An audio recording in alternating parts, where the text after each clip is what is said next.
আরোহণ করবেন, তাহলে সেই স্বপ্ন বৃথা যাবে।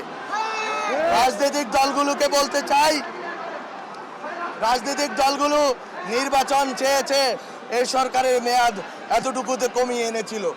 আমরা অনেক প্রতিবাদ প্রতিরোধের মধ্যে অনেক কিছু আমরা সামনে নিয়ে আসতে পারিনি, কিন্তু আমাদের বক্তব্য খুবই ক্লিয়ার যে নির্বাচন যেহেতু হবে, গণতান্ত্রিক দলগুলোর উচিত হচ্ছে যে কোনো মূল্যে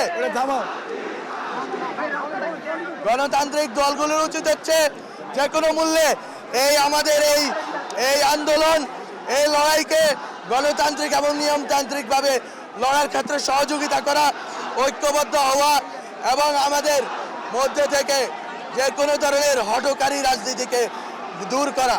আমরা চাই না অন্য কোনো কিছু লক্ষ্যবস্তু হোক, আমরা চাই লক্ষ্যবস্তু হবে একটাই, আওয়ামী লীগ এবং তাদের দোসররা। আওয়ামী লীগ এবং তাদের দোসরদের যদি তারা আমাদের থেকে আমাদের ভাইকে কেড়ে নেয়, তাহলে আমরা হুঁশিয়ারি দিতে চাই, আওয়ামী লীগও তাদের দোসরদেরকে হুঁশিয়ারি দিতে চাই। আমরা কিন্তু বসে থাকবে ওসমান হাদির খুনিদেরকে ফেরত না দেওয়া পর্যন্ত অব্যাহত থাকবে এবং অব্যাহত থাকবে।